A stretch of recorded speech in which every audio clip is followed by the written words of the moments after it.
Ladies and gentlemen, hey, hi, how you doing? Welcome back to the channel. Thank you so much for stopping by. The MW2 hype train is moving along right now, right? Obviously, with all the reveals that we've gotten recently, everyone is getting very excited about this game, and personally, I'm amped for it. MW2 from 2009, my all-time favorite COD. MW 2019, the predecessor to this game, also one of my favorites. That said, based off of all the reveals and all the information that we've gained about the game, either through being able to see the game early or through obviously all the official reveals, there are some things that I'm a bit worried about or I'm a bit concerned about. And today I wanted to address those and go over why I'm concerned about them, maybe provide some feedback here and there. As we go through it all, if you enjoy the video at any point, let me know by dropping a like on it, would be seriously appreciated. And if you're new to the channel or if you have not already subscribed, every day I got you covered with all things going on in Call of Duty, so feel free to hit that sub button and turn on those post notifications. So one of the things that was talked about a lot when I was able to actually see the game a bit early was the AI, was the bots. There is a heavy emphasis on AI across all modes. Obviously, in the campaign for the game, everybody but you is AI. All your friendlies, all your enemies, they're bots. And basically, when they were talking about the AI in this game, they talked about how they essentially redesigned all of them, gave them more realistic movement, more realistic combat scenarios where they'd be checking corners, where they would actively try to protect themselves and preserve their life. So the bots are going to be less like bots than ever before, but obviously they're going to be in the campaign. They also mentioned they're going to be in all the other modes as well: multiplayer, Warzone, and Spec Ops, or DMZ, even though that hasn't been officially confirmed yet. We can assume that's what that's going to be. So there's going to be bots in multiplayer. That's one of the things that piques my interest and concerns me, because they didn't really go into much detail here. They sort of just left us to speculate, you know, is only certain modes going to feature bots? So like they're not constantly there. Maybe they're guarding some objective or something like that. Is every mode going to have bots in it in some capacity? Is only the super protected skill bracket going to have bots? So very new players or players who just don't have great stats, will they be able to play against them just to like warm up and get used to the game before going into the regular matchmaking pool and matchmaking bracket? They didn't go into the details, so we just don't know. And that's something that is, like I said, concerning to me, because bots in multiplayer is not something that Call of Duty has done. It's PvP for a reason, so I'm hoping that's not too much of an overwhelming aspect. We've also heard all the rumors and the leaks about bots being in Warzone, protecting areas like strongholds and other choke points. You'll have to take them out, then you get rewarded for that. Honestly, that I feel like is a cool objective in a way, but again, I hope it's not too overwhelming for gameplay. We've heard rumors about loadouts being locked behind going to a stronghold, killing all the AI bots, and then getting your loadout reward from that. I'm not super huge on that, and I feel like the addition of too many bots could be a not so great thing for gameplay. So that is worry number one. Another huge one that I think I share with a lot of the community here is the potential of the game being available on last gen, holding it back for years to come. This is a much larger debate than what I'm going to get into in this video, because frankly, it's a waste of time and it's a waste of energy, because none of us have a say in this. But yes, the game is going to be available on PS4 and Xbox One, last gen. Warzone 2 and MW2 are both going to be available on last gen.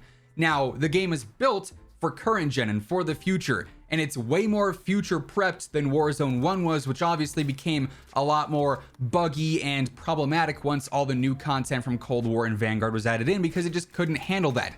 That's not going to be the case with Warzone 2 or with MW2 for future content as well, but it is going to be available on last gen, so the game's going to have to run there. There's going to have to be sacrifices in place for it to work there. And again, this is an area of uncertainty. We don't know if it's going to be basically ported backwards for last gen so that it runs there and it's playable there, but it's nowhere near the experience as what it is on current gen or PC, which I would assume is going to be the case, because I don't think they want to cater towards last gen when this is going to be a multi-year game, and Warzone is going to be a multi-year game as well. So that is something that I'm curious to see how it is approached. If last gen's going to be a major focus for gameplay and making sure that it is a very similar experience on last gen to current gen, because that could pose some issues for those who wanted to upgrade to current gen to get those next gen experiences, all the features, all the graphics, everything like that.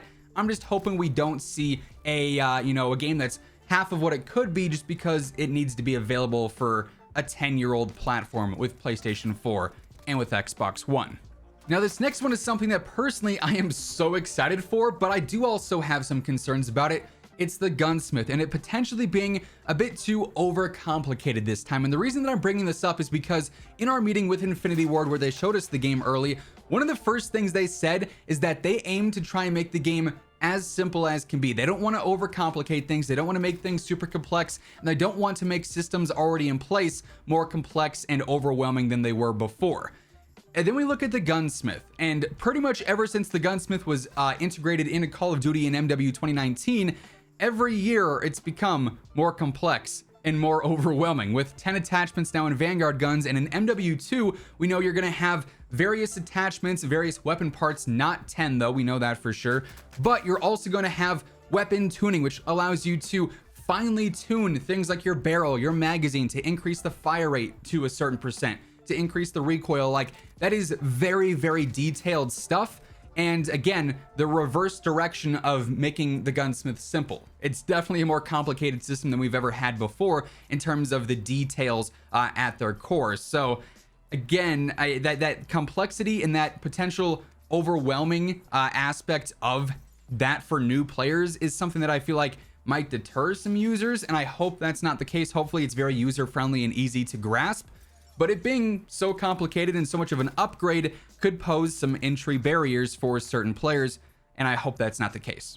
There's also a few gameplay mechanics that I have my concerns about, primarily just because it's an Infinity Ward game and it's following up MW 2019, which, as we know, is the single most successful Call of Duty premium game ever. The sales that it had are just not met by any other premium title, so clearly they know MW 2019 worked and it appealed to a large audience, right? So footstep audio, we all know this was a major controversy in MW 2019 and Warzone. If they don't get footstep audio right or have something like dead silence as a perk, that is going to hinder gameplay for a lot of players. And if it's like it was in MW 2019, it didn't necessarily have the greatest reception at times. So footstep audio being clear but not overwhelmingly loud and obnoxiously loud, having that fine balance between the two outliers there is very important to gameplay. And obviously, because we really haven't gotten to experience gameplay that featured footstep audio or anything like that yet, we just don't know about that one either. You'll notice a lot of my concerns stem from uncertainty that I'm sure we're gonna have answered in the coming months with other reveals, but still, in my opinion, okay to be concerned about things at this stage of the game. Another big thing, the mini-map. We all know how it worked in MW 2019, where red dots just didn't show up. You could call on a UAV and they'd show up, but if you were shooting an unsuppressed weapon, didn't matter. There was no dots on the mini-map because of that.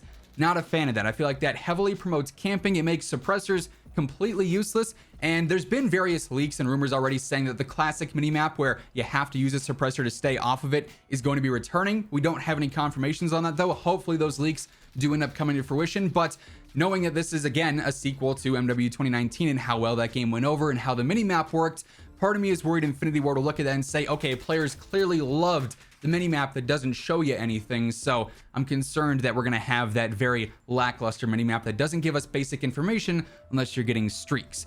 And sort of piggybacking right off of that, the Ghost perk. We all know that MW 2019 reverted the Ghost perk so that you did not have to move at all for it to protect you, where in previous years, Ghost only worked when you were moving, which is a lot more balanced. You didn't get protected for sitting still next to your Claymore or bouncing Betty for 5 minutes, even if the enemies had UAVs up. Now, of course, in Warzone, Raven's gone ahead and changed Ghost, so you do have to be moving, and I love that. But again, with MW2 multiplayer, I'm hoping we see the Ghost in Warzone now continue on into that game and not the MW 2019 version where just so much stagnant gameplay and stationary gameplay is protected and almost promoted in various ways. I get them wanting to, cater to certain playstyles that are a little bit more defensive, but also I feel like you should be able to gain information just off of basic gameplay and engagements, right? So yeah, those are a few of my concerns so far based off of the footage that we've seen and what I've learned by seeing the game a bit early. Honestly, as far as the general gameplay goes, I like the way it looks, I like the way it sounds, so I'm not too concerned about any of that. I think it's going to be solid there, but certain gameplay aspects and whatnot are a bit worrying in my opinion. Let me know down in the comments below though, anything that concerns you guys right now, anything you guys are worried about potentially for launch. feel free to drop them down there. If you enjoyed the video, let me know by dropping a like on it. It really does help share it around. You never know who from Call of Duty or Infinity Ward might see this and maybe take some of this into consideration for some changes in the future. And if you're new to the channel, feel free to hit that sub button. That way you can always guarantee you are always up to date with everything going on in COD. But that's going to wrap things up. Thank you so much for tuning in. And until next time, take it easy. Have an awesome rest of your day. And I'll catch you guys later. Peace out.